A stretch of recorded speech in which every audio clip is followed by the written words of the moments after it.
నమస్తే. నిన్న తిరుపతిలో జరిగినటువంటి జేమ్స్ ఘటన ఏదైతే ఉందో, ఒక దళిత విద్యార్థిని బంధించి మూత్రం తాగించారు అనేటువంటి ఈ కేసు ఏదైతే ఉందో, ఒక మెసేజ్ ఫార్వర్డ్ చేశారు నాకు. ఇది చదివిన తర్వాత అతనొక్కడనే కాదు, అతనితో పాటు ఒక రెడ్డి కులస్తుని కూడా కిడ్నాప్ చేశారు అని దీని ప్రకారం తెలుస్తుంది. జేమ్స్ ఫ్రెండ్ అయినటువంటి సాయి రెడ్డి అనేటువంటి వ్యక్తి ఇద్దరిని తీసుకెళ్లారట, ఇద్దరిని కిడ్నాప్ చేశారట. బట్ జేమ్స్ని హింసించారు.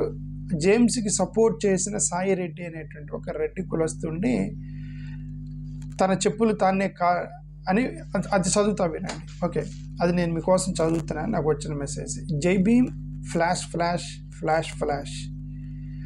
దళిత విద్యార్థి జేమ్స్పై జరిగిన దాడికి సంబంధించిన వివరాలు, జేమ్స్ మాతో మాట్లాడిన కొన్ని వాస్తవాలు సోషల్ మీడియా ద్వారా తెలియచేస్తున్నాం. అంటే ఈ రాసినటువంటి డాక్టర్ మేడికొండ ప్రసాదరావు గారు రాశారు. అది అంబేద్కర్ భవన్, తిరుపతి. ఈ డాక్టర్ మేడికొండ ప్రసాదరావు గారు డైరెక్ట్గా జేమ్స్తో మాట్లాడి రాసినటువంటి మెసేజ్ ఇది. ఎవరైతే బాధితుడు ఉన్నాడో ఆ బాధితుడు తెలియజేసిన వివరాల కింద లెక్క. ఓకే, అతని ప్రకారం ఏంటి, నెల్లూరు జిల్లా కొడవలూరు మండలం రాజుపాలెం గ్రామానికి చెందిన శ్రీనివాసులు వ్యవసాయం చేసేటువంటి అతని కుమారుడు జేమ్స్. ఓకే, తండ్రి పేరు శ్రీనివాసులు, ఇతని పేరు జేమ్స్. అండ్ ఇప్పుడు తండ్రి శ్రీనివాసులు అని చెప్పి ఎస్సీ ఎస్టీ, అంటే శ్రీనివాసులు అయితే ఎస్సీ ఎస్టీ పెట్టి ఉండేవాళ్ళు, జేమ్స్ కాబట్టి ఎస్సీ ఎస్టీ పెట్టలేదన్నమాట. తండ్రి పేరు శ్రీనివాసులే కదా, అతను చదువుకునే స్టూడెంట్ కదా, తండ్రి కులం పెట్టి నువ్వు ఎస్సీ ఎస్టీ పెట్టాలి కదా. జేమ్స్ అని వాళ్ళ శ్రీనివాసులు కొడుక్కి జేమ్స్ అని పెట్టాడని చెప్పి ఎస్సీ ఎస్టీ కేసు పెట్టాలి. దాని గురించి నేను మాట్లాడతా. 1998 మెమో అని ఒక సర్క్యులర్ మెమో ఉంది, దాని మీద నేను మాట్లాడతా ఇంకా 1-2 రోజుల్లో. ఓకే, లేదంటే నెక్స్ట్ వీడియోలో ఏదో ఒకటి నేను ఒక క్లారిటీ ఇస్తాను. నేను చాలాసార్లు మాట్లాడాను. 98 మెమో అని ఒక జీవో ఉంది, సర్క్యులర్ మెమో ఉంది. రాజకీయ నాయకులు, పాస్టర్లు, దళిత సంఘాలు వీళ్ళందరూ కలిసి చేసినటువంటి ఒక దుర్మార్గం అన్నమాట అది. ఆ 98 మెమో అనేది నేను దాని గురించి మాట్లాడతాను. సో ఇప్పుడు ఇదేంటంటే నెల్లూరు జిల్లా కొడవలూరు మండలం రాజుపాలెం గ్రామానికి చెందిన శ్రీనివాసులు గారి కుమారుడు జేమ్స్ తిరుపతి దగ్గరలో రంగంపేటలోని సినీ యాక్టర్ మోహన్ బాబు విద్యా సంస్థ అయిన విద్యానికేతన్లో బీటెక్ కంప్యూటర్ సైన్స్ 4వ సంవత్సరం చదువుతున్నాడు. ఓకే, 2 సంవత్సరాల క్రితం యశ్వంత్ బీటెక్ 2వ సంవత్సరంలో డ్రాప్ అవుట్ అయిన, ప్రస్తుతం కొర్లగుంటలో చీప్ అండ్ బెస్ట్ సెల్యూన్లో మేనేజర్గా పనిచేస్తూ రౌడీ షీటర్తో సంబంధం కలిగి గాలికి తిరిగే అగ్రకుల పిల్లవాడు 2 సంవత్సరాల క్రితం కాలేజీలో నేను లోకల్ రౌడీని అని కులం పేరుతో దూషిస్తూ జేమ్స్పై దాడి చేయడం జరిగిందంట. 2 సంవత్సరాల క్రితం బీటెక్ 2వ సంవత్సరంలో డ్రాప్ అవుట్ అయ్యాడట. అతను బీటెక్ 2వ సంవత్సరంలోనే డ్రాప్ అవుట్ అయ్యాడట. 2 సంవత్సరాల క్రితం జరిగిన గొడవలాగుంది. 2 సంవత్సరాల క్రితం కాలేజీలో నేను లోకల్ రౌడీని అని కులం పేరుతో దూషిస్తూ జేమ్స్పై దాడి చేయడం జరిగింది. ఓకే, జేమ్స్ ఆత్మగౌరవంతో ఎదురు తిరిగాడని కక్ష పెట్టుకొని 14/5/25 అర్ధరాత్రి అంటే 15వ తారీఖు 1 AM కరకంబాడి రోడ్డులో ఉన్న ఎస్విసిఈ కాలేజీ దగ్గర హాస్టల్లో ఉన్న జేమ్స్ని శ్రీ విద్యానికేతన్ విద్యార్థి అయిన యశ్వంత్ మరియు యశ్వంత్ స్నేహితులు రౌడీ షీటర్స్ అయిన చోటా బ్లేడ్ అయి ఉండొచ్చు, రూపేష్, సాయి, కిరణ్ తదితరులు జేమ్స్పై దాడి చేసి బురదలో తొక్కి బ్లేడ్తో కోసి గాయాలతో ఉన్న జేమ్స్ని తిరుచానూరు రోడ్డులో ఉన్నటువంటి ఎలైట్ పార్క్ హోటల్లో రూమ్ తీసుకొని రూమ్లో బాత్రూంలో పడవేసి బట్టలిప్పి చిత్రహింసలు పెట్టి జేమ్స్ చేత తాగించి, అంటే తన మూత్రాన్ని తనే తాగమన్నారట, తాగించి కొట్టిన విషయం బయట చెప్తే ప్రాణాలు తీస్తామని బెదిరించారు. చూడండి ఇక్కడ. మరి వీళ్ళలో స్టూడెంట్స్ ఎవరు, డ్రాప్ అవుట్ ఎవరయ్యారు? సరే, ఏదైనా మొత్తం స్టూడెంట్స్, డ్రాప్ అవుట్ స్టూడెంట్స్ ఇది ఒకటైతే అర్థమైంది. తీసుకెళ్ళి తిరుపతి ఎలైట్ హోటల్లో రూమ్లో పెట్టారట, బాత్రూంలో పడేశారట, బట్టలప్పు తీశారట, బ్లేడ్తో కోసారట, తన మూత్రం తనే తాగమన్నారట. అంటే వేరేవాడు మూత్రం పోయలేదనుకుంటా. ఇప్పుడు దీని ప్రకారం ఆ పిల్లోడిని మూత్రం పోసి తనే తాగమన్నారట. ఏదైనా మూత్రం తాగమన్నారు కదా. ఓకే, తీస్తామని బెదిరించారు. ఇక్కడి నుంచి ఒక రెడ్డి పిల్లోడు ప్రస్తావన వచ్చింది. జేమ్స్తో పాటు జేమ్స్ స్నేహితుడైన సాయిరెడ్డిని కూడా తీసుకెళ్ళి హోటల్ రూమ్లో బట్టలోడు తీసి, ఆ రెడ్డి పిల్లోడికి కూడా బట్టలోడు తీశారట. బట్టలోడు తీసి జేమ్స్కి సపోర్ట్ చేస్తావా అని తన చెప్పుతూ తననే కొట్టుకోమని రెడ్డి పిల్లోడు ఎవరైతే ఉన్నారో తను కూడా తీసుకెళ్ళారు. తను కూడా బట్టలు తీశారు. రెడ్డికి కూడా తన్ని మూత్రం తాగమని లేదు కానీ నీ చెప్పుతో నువ్వు కొట్టుకోరా అన్నారట. ఆ పిల్లోడు తన చెప్పుతో తను కొట్టుకున్నా అంట. రెడ్డి కూడా వస్తుంది. ఓకే, తన చెప్పుతో తన్నే కొట్టుకోమని తన చెప్పుల్ని తన నెత్తి మీద పెట్టుకొని, ఓకే, రౌడీ షీటర్ల యొక్క కాళ్ళు మొక్కమని చిత్రహింసలు పెట్టారు. అచ్చా, ఆ రెడ్డి పిల్లోడు చేసిన హెరాస్మెంట్ ఏంటంటే తన చెప్పుతో తనే కొట్టుకొని తన చెప్పులు నెత్తి మీద పెట్టుకొని ఆ రౌడీ షీటర్లు కాళ్ళు మొక్కమన్నారంట. రెడ్డి కుర్రాడికి చేసినటువంటి విషయం ఇది. అంటే అక్కడ ఇద్దరు ఉన్నారని ఒకటైతే అర్థమవుతుంది, ఇద్దరిని తీసుకెళ్లారని అర్థమవుతుంది. మొక్కమని చిత్రహింసలు పెట్టారు. పవిత్రమైన పుణ్యక్షేత్రంలో ఇలాంటి క్రూరమైన మానవ మృగాలు ఉన్నాయంటే ఇక్కడ రక్షణ వ్యవస్థ ఎలా ఉందో మనం ఒకసారి ఆలోచించాలి. ఓకే, అదే అండి, ఇప్పుడు గవర్నమెంట్లు మారినప్పుడు ఇంటెన్షనల్గా కేసులు పెడుతున్నారు, ఇంటెన్షనల్గా అపోజిషన్ వాళ్ళ మీద పోలీసు వ్యవస్థని మేనేజ్ చేస్తున్నారు అని అన్నప్పుడే మన ప్రభుత్వం ఇప్పుడు లోకేష్ జగన్మోహన్ రెడ్డిని చిత్రహింసలు పెడుతున్నాడు పోలీసులను ఉపయోగించి. ఒక ఎమ్మెల్యే, ఆ మాజీ ఎమ్మెల్యేని చిత్రహింసలు పెడతాడు. ఆబ్వియస్లీ ఇట్లాంటి చిత్తూరులో ఒక స్టూడెంట్ ఇంకో స్టూడెంట్ని పెడతాడు. ఎందుకంటే చాలు మన ప్రభుత్వము అనేటువంటి ఒక ఐడియా వచ్చినప్పుడు అది ఏ స్థాయి నుంచి, పెద్ద స్థాయి నుంచి కింద స్థాయి వరకు అన్ని న్యూస్ పేపర్లో వస్తూ ఉంటాయి కదండి. జగన్మోహన్ రెడ్డి గారు తప్పు చేశాడు, లోకేష్ గారు నువ్వు అన్యాయంగా నా మీద కేసులు పెడుతున్నావు, జగన్మోహన్ రెడ్డి గారు, ఇవన్నీ రోజు న్యూస్ పేపర్లో వస్తాయి కాదండి. ఆ న్యూస్ పేపర్లో వచ్చినప్పుడు ఈ స్టూడెంట్స్ చదవరా, ఆడికి కూడా వచ్చేది. ఇదిగో మా లొకేషన్ ప్రభుత్వంలో జగన్ అన్ని చేశారు, జగన్ అన్న ప్రభుత్వంలో లొకేషన్ చేశారు అంటే మన ప్రభుత్వం మనం ఏదైనా చేయొచ్చని ఒక హింట్ ఇస్తారన్న సమాజానికి. ఆ హింట్ ఇచ్చినప్పుడు ఇది ఎలాంటి స్టూడెంట్స్ దిగుతారు, ఈ వాళ్ళ లెవెల్లో వాళ్ళ స్టూడెంట్స్ దిగుతారు. ఇప్పుడు వీళ్ళ లెవెల్లో వీళ్ళు దిగారు. పోలీసు వ్యవస్థ ఏం చేస్తుందంటే, ఏం చేస్తుంది పోలీసు వ్యవస్థ? పోలీసులు తప్పని కూడా నేను అన్నాను. ఏ ప్రభుత్వంలో నువ్వు ఎక్కువ మాట్లాడితే తీసుకెళ్ళి నేను అనమంజ అడవిలో, నల్లమల్ల అడవిలోకి నేను ట్రాన్స్ఫర్ చేస్తూ ఉంటారు, నక్సలైట్ ఏరియాకి ట్రాన్స్ఫర్ చేస్తాం, బెదిరిస్తారు పోలీసుల్ని. ఎందుకు వచ్చిన కూడా వీళ్ళతో అని చెప్పి వీళ్ళు పోలీసులు కూడా ఏంటంటే, సరే అండి నీ ప్రభుత్వం నువ్వేం చెప్తే చేస్తా అంతే పోలీసులు చేసేది. మనం రోజు పోలీసులు తిడుతున్నాం కానీ నాకు తెలిసిన పోలీసులు తప్పలేదు. ఓకే, రాజకీయ నాయకులు వాళ్ళు బెదిరిస్తారు పోలీసుల్ని, నువ్వు చేయకపోతే నేను ట్రాన్స్ఫర్ చేస్తాను అది ఇదని. సరైన డబ్బులు వస్తాయి, రాజకీయ పలుకుబడి ఉంటుంది, ఎలాగో మనకి అభిమానం ఉంటుంది. ఈ పార్టీలు అంటే పోలీసులు కూడా మనుషులే కదా, వాళ్ళు కూడా ఓటర్లే కదా, వాళ్ళకి పార్టీలు ఉంటాయి, అభిమానులు ఉంటాయి. ఆ పార్టీలు అభిమానులు మొత్తం కలిసి ఇవన్నీ చేస్తున్నారు. 15/5/25 ఉదయం 6 గంటలకు జేమ్స్ స్నేహితుడైన సాయిరెడ్డిని అకారంపల్లిలో తన ఇంటి వద్ద వదిలి, ఈ విషయం పోలీసుల వద్ద కానీ ఇతరుల దగ్గర చెబితే నువ్వు జీవితకాలం అవిటివాడిగా 2 కాళ్ళు తీసేస్తామని హెచ్చరిక చేసి వెళ్ళారు. ఇప్పుడు ఆ రెడ్డి పిల్లోడినట 15వ తారీఖున వాళ్ళ ఇంటి దగ్గర డ్రాప్ చేశారట. ఆ రెడ్డి పిల్లోడిని ఒక్కడిని డ్రాప్ చేసి నువ్వు ఇది పోలీసులకు చెప్తే నీ 2 కాళ్ళు తీసేస్తాం, జీవితకాలం నువ్వు అవిటివాడుకుంటావని చెప్పి బెదిరించారంట అతన్ని. కానీ దెబ్బలతో ఉన్న జేమ్స్ మాత్రం వదలకుండా వేరే చోట రూమ్ తీసుకొని 3 రోజులు దెబ్బలు తగ్గే వరకు అయి ఉండొచ్చు. 3 రోజులు దెబ్బలు తగ్గే వరకు అక్కడే ఉండాలని జారీ చేశారు. కానీ ఈ జేమ్స్ని మాత్రం అతన్ని ఇంటి దగ్గర డ్రాప్ చేశారు రెడ్డిని.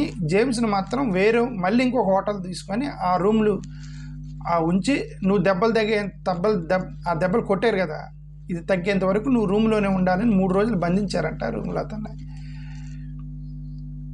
ఓకే, ఊహించారు. ఈలోపు ఈ సాయిరెడ్డి రెడ్డి పిల్లోడిని ఎవరైతే ఇంటి దగ్గర డ్రాప్ చేసి నువ్వు ఎవరికి చెప్పొద్దు అన్నారో ఆ పిల్లోడు ధైర్యం చేసి ఈ జేమ్స్ వాళ్ళ ఇంటికి ఫోన్ చేసి వాళ్ళ నాన్న వాళ్ళకి చెప్పాడట, మీ అబ్బాయిని ఇట్లా బంధించారని, ఈ రెడ్డి కుర్రాడు. ఓకే, కానీ దెబ్బలతో ఉన్న జేమ్స్ మాత్రం 3 రోజులు తగ్గే వరకు ఉండమని. ఈలోపు సాయి రెడ్డి జేమ్స్ తల్లిదండ్రులకు ఫోన్ ద్వారా సమాచారం ఇచ్చాడు. వెంటనే విషయాన్ని సాయంత్రం 4 గంటలకు తిరుచానూరు పోలీస్ స్టేషన్కి సాయిరెడ్డి పోయి కంప్లైంట్ చేసినాడు. ఓ పిల్లోడా, సాయిరెడ్డి కంప్లైంట్ చేశాడు. ఇది కనీసం ఈ కొంతమంది రెడ్లు సమ్ బెటర్గా అనిపిస్తున్నారు. ఎందుకంటే ఇక్కడేంటి తెలంగాణ ఒక బస్ స్టాప్లో ఒక పిల్లోడు పాంప్లెట్లు పంచుతుంటే అక్కడ కొట్టారు కదా పిల్లోడిని, పాంప్లెట్లు పంచుతుంటే అక్కడ కంప్లైంట్ చేసింది కూడా ఒక రెడ్డి అతను పోయి కంప్లైంట్ చేశాడు వీళ్ళని. ఇప్పుడు ఈ రెడ్డిల్లో కొద్దిగా కొంతమంది మంచి వాళ్ళు కూడా ఉన్నారని అనిపిస్తుంది. ఓకే, ఇప్పుడు ఇతనే వెళ్ళి కంప్లైంట్ చేశాడు పోలీస్ స్టేషన్లో, రెండో ఇన్సిడెంట్. ఓకే, సాయిరెడ్డి పోయి కంప్లైంట్ చేసినాడు. ఓకే, పోలీసులు ఎలైట్ పార్క్ హోటల్ వారికి ఫోన్ చేసి విషయాలు సేకరించి వెంటనే రౌడీ షీటర్ జేమ్స్ని తీసుకొని స్టేషన్ వద్దకు రాకుండా స్టేషన్కి కొంత దూరంలో జేమ్స్ని వదిలి పారిపోయారు. ఎవరు? పోలీస్ స్టేషన్కి సాయిరెడ్డి పోయి కంప్లైంట్ చేశాడు. ఓకే, పోలీసులు ఎలైట్ పార్క్ హోటల్ వారికి ఫోన్ చేసి విషయాలు సేకరించారు. ఓకే, పోలీసులు ఎలైట్ పార్క్ వాళ్ళకి ఫోన్ చేశారట. ఓకే, వెంటనే అప్పుడు వీళ్ళకి అలర్ట్ వచ్చింది. వీళ్ళు ఎప్పుడైతే పోలీసులు ఎలైట్ హోటల్కి ఫోన్ చేశారో వీళ్ళకి అలర్ట్ వచ్చింది. ఆ రూమ్లో ఉన్న వాళ్ళకి వీళ్ళు ఏం చేశారంటే అప్పుడు అతన్ని తీసుకొని వచ్చి ఒక రూమ్లో ఎక్కడో ఒక దగ్గర డ్రాప్ చేసి వెళ్ళిపోయారట వాళ్ళు, పోలీస్ స్టేషన్కి వెళ్ళకుండా. పోలీసులు ఎలైట్ పార్క్ హోటల్ వారికి ఫోన్ చేసి విషయాలు సేకరించగా వెంటనే రౌడీ షీటర్ జేమ్స్ని తీసుకొని స్టేషన్ వద్దకు రాకుండా స్టేషన్కి కొంత దూరంలో జేమ్స్ని వదిలి పారిపోయారు. ఓకే, వెంటనే తిరుచానూరు పోలీస్ స్టేషన్ వారు కేసును ఎఫ్ఐఆర్ చేసి రుయా హాస్పిటల్ వద్ద వైద్య నిమిత్తం పంపించారు. పోలీసు వారు కేసును ఎఫ్ఐఆర్ చేశారు. ఓకే, చేసి రుయా హాస్పిటల్ వద్ద అదే SC/ST పెట్టలేదు, కేసు పెట్టారు. SC/ST పెట్టల. ఏమంటే అతను క్రిస్టియన్ అని అన్నారని చెప్పి అన్నారు. ఇప్పుడు SC/ST పెట్టేంత వరకు వదిలేదు లేదు. ఓకే, ఇతనికి SC/ST ఎందుకు వర్తించదు అనే దాని మీద ఒక 1998 మెమో అని ఒక సర్క్యులర్ మెమో ఉంది. మెమోనే ఎవరికి ఏదో అనిపిస్తే అది రాసుకోవడమే, అదేం పెద్ద 1950 షెడ్యూల్ కేసు ఆర్డర్ కాదు. ఒక చిన్న సర్క్యులర్ మెమో. ఒక ఆంధ్రప్రదేశ్కి 1998లో చంద్రబాబు నాయుడు గారు ముఖ్యమంత్రి. 98లో ఒక సోషల్ వెల్ఫేర్ డిపార్ట్మెంట్కి సంబంధించిన ప్రిన్సిపల్ సెక్రటరీ ఆయనకి అనిపించింది, రే ఇది వీళ్ళందరికీ SC సర్టిఫికేట్లు ఇవ్వకంటారా అని ఒక చిన్న సర్క్యులర్ మెమో పంపించాడు. జీవో కాదు, సర్క్యులర్ మెమో. దాన్ని పట్టుకొని ఇది హెరాస్మెంట్ అంతా జరుగుతుంది. నేను 2 సంవత్సరాలు గవర్నమెంట్ దగ్గర వెళ్ళి కొట్లాడి కాళ్ళు చేతులు పట్టుకొని ఇది అన్యాయం, ఇది సర్క్యులర్ ఆడెవడు ప్రిన్సిపల్ సెక్రటరీ అంటే అది పంపించాడు, అది తీసేయండి అంటే అక్కడ 1950 షెడ్యూల్ క్యాస్ట్ ఆర్డర్ ఉంది కదా, క్రైస్తవులకి SCలు కదా, అది వేరు, అది పెద్ద సబ్జెక్టు. 1950 షెడ్యూల్ క్యాస్ట్ ఆర్డర్ పెద్ద సబ్జెక్ట్ అది. ఇది ఒక చిన్న ప్రిన్సిపల్ సెక్రటరీ పంపించింది. ఓకే, ఆ సబ్జెక్ట్ మీద ఎలా కోర్టుల్లో కేసులు నడుస్తున్నాయి, దాని మీద న్యాయం జరిగిద్దో లేదో తెలీదు. అది అవసరమైతే పార్లమెంట్లో క్రైస్తవులకు రిజర్వేషన్ మనం చేసేస్తారు వీళ్ళు, అది వేరు. క్రైస్తవుడిగా మారితే నువ్వు రిజర్వేషన్ తీస్తానన్న సబ్జెక్ట్ వేరు. నేను అడిగేటువంటి ప్రిన్సిపల్ సెక్రటరీ సబ్జెక్ట్ అది కాదు.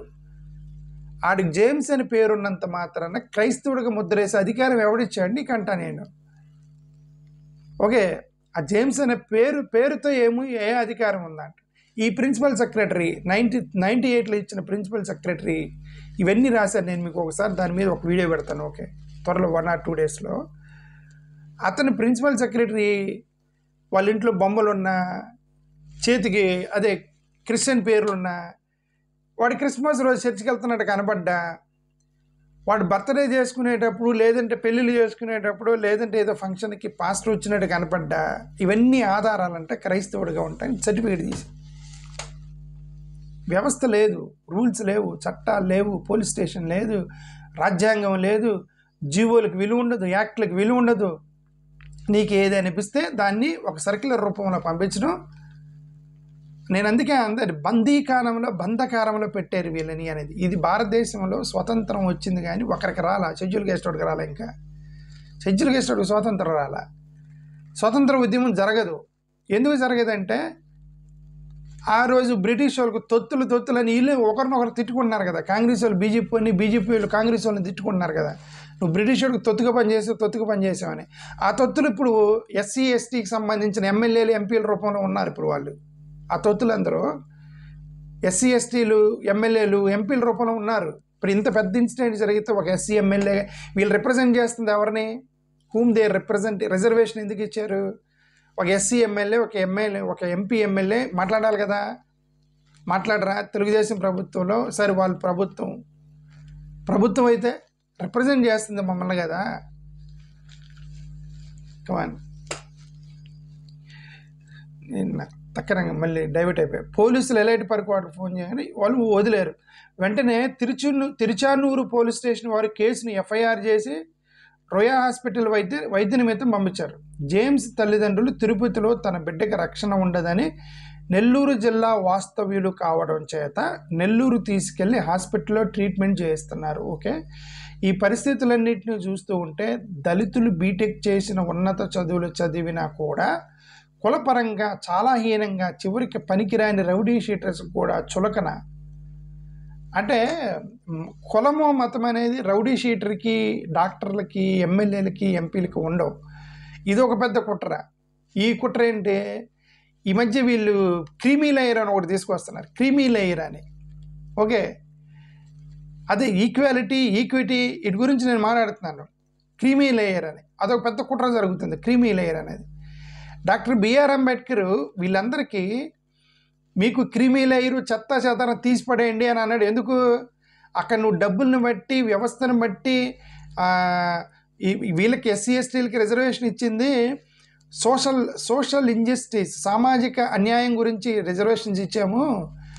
ఆడు కోటీశ్వరుడు అయినా సరే, వాడు సూట్ వేసుకున్నా సరే వాడు ఎస్సీగానే చూస్తారు. కాబట్టి ఈ క్రీమీ లేయరు ఇవన్నీ కూడా ఈ ఆర్ఎస్ఎస్ బీజేపీ వాళ్ళు ప్రపోర్ట్ చేస్తున్నటువంటి సిస్టాలు ఇవన్నీ కూడా బీజేపీ వాళ్ళు తీసుకొస్తున్నారు వీటన్నిటిని. దాని వెనక ఒక పెద్ద కుట్ర ఉంది. డాక్టర్ బిఆర్ అంబేద్కర్కి అనుకుంటే నీ క్రీమీ లేయర్ మొత్తం తీసుకెళ్ళి మడిచిపెట్టండి రా భయ్, అది కుదరదు ఇక్కడ. ఎందుకంటే నువ్వు ఇది ఇప్పుడు ఇక్కడ రాశాడు ఇది, అతను బీటెక్ చదువుకున్న బయట డ్రాప్ అవుట్ అయ్యి రౌడీ షీటర్ కూడా ఈ చిన్న చూపే చూస్తారు. ఎందుకంటే ఆడు దళితుడు కాబట్టి. కనుక అక్కడ డబ్బుకి విలువే ఆడుంది, చదువుకి విలువే ఆడుంది, వ్యవస్థకు విలువే ఆడుంది. కాబట్టి క్రీమీ లేయర్లు అవన్నీ పనికిరావేడ. వివక్షను ఎదుర్కొనే ప్రతివాడు సమానమే. అది భారత రాజ్యాంగం ఇచ్చినటువంటి రిజర్వేషన్ కాన్సెప్ట్. దాని గురించి మళ్ళీ మాట్లాడదాం. ఓకే, ప్రస్తుతం ఈ కేసుకు సంబంధించి పోలీసు వారు ముందు ఉన్న ప్రధానమైన సవాళ్లు నిష్పక్షపాతంగా విచారణ జరిపి దోషులను తక్షణమే అరెస్ట్ చేసి రిమాండ్కి తరలించి పుణ్యక్షేత్రమైన తిరుపతిలో ఇలాంటి వాళ్ళు లేకుండా తిరుపతి నుండి బహిష్కరించాలి. ఈ రౌడీ షీటర్స్ యొక్క కుటుంబాల మొత్తాన్ని తిరుపతిలో నివాసం ఉన్నట్టుకు అనర్హులుగా ప్రకటించి పవిత్ర పుణ్యక్షేత్ర తిరుపతి నుంచి బహిష్కరించాలి. ఇట్లు విషయ సేకరణ బాధితులైన జేమ్స్ మరియు జేమ్స్ స్నేహితుల నుంచి విషయం సేకరించిన డాక్టర్ మేడికొండ ప్రసాదరావు, అంబేద్కర్ భవన్, తిరుపతి. ఇది అతని నుంచి వచ్చిన మెసేజ్. థ్యాంక్ యూ, నమస్కారం.